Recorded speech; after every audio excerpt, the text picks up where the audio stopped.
Right. So previously we talked about the balance sheet items under IFRS as well as US gaps, and how to using whether it's to need to restate it and then translation, something like that. Let's continue. Okay, sorry about that. Let's continue to talk about the income statements. And by the way, it's Brendan Jeremy from DonFrance3.com. Okay, and let's continue. So yeah, so under the IFRS. And income statements. Okay, income statement items. If you think about this, it's a really simple one. Income statement, which means that it reflects the selling, whether it's like a product or some service. It's just like the average day operation of your company. Okay, if you think about this is a really simple one. Just an everyday operation. So whether you're like selling your service or selling your product, doesn't really matter. And under the hyperinflationary environments, if you sell a lot of things, and you have to reflect the inflation. Okay, so you have to constantly adjusting the price. And so the all income statements items need to be restated.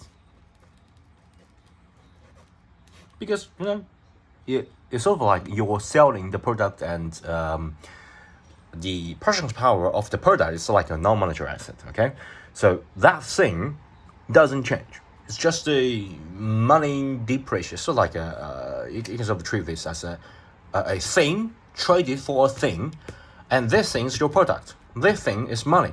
Okay, money depreciate. Okay, but that thing that you're selling doesn't change. So you have to restate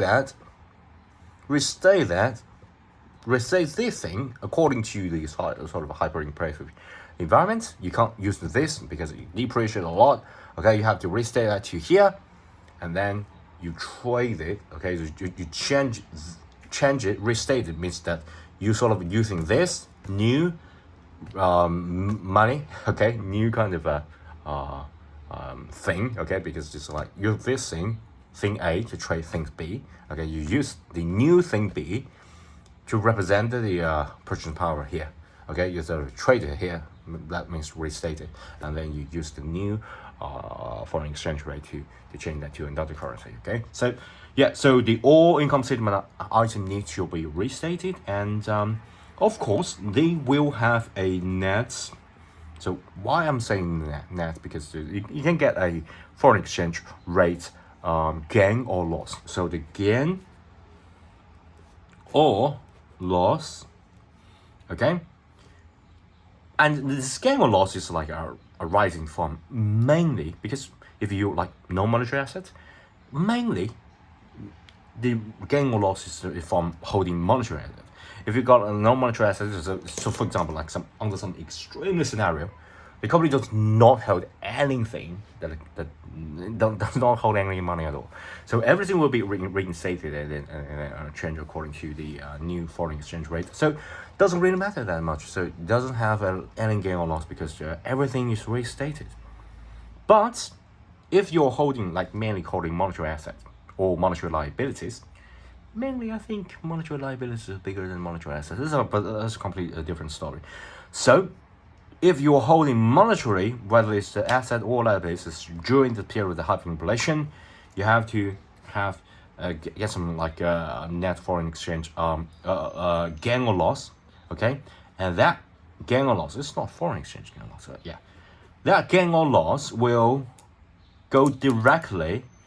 Previously, it's just the foreign exchange gain or loss. You will get the other comprehensive income, okay? But it's hyperinflation, okay?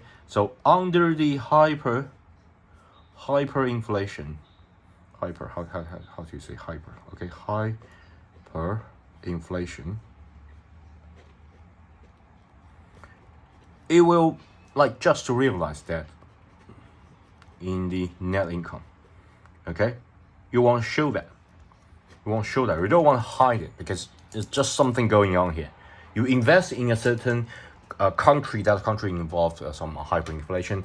That's your decision, and you have to reflect that in the income statement. You have to tell the investor that, okay, we are experiencing some of the problem of our investment in a certain country. That's because the country is experiencing hyperinflation.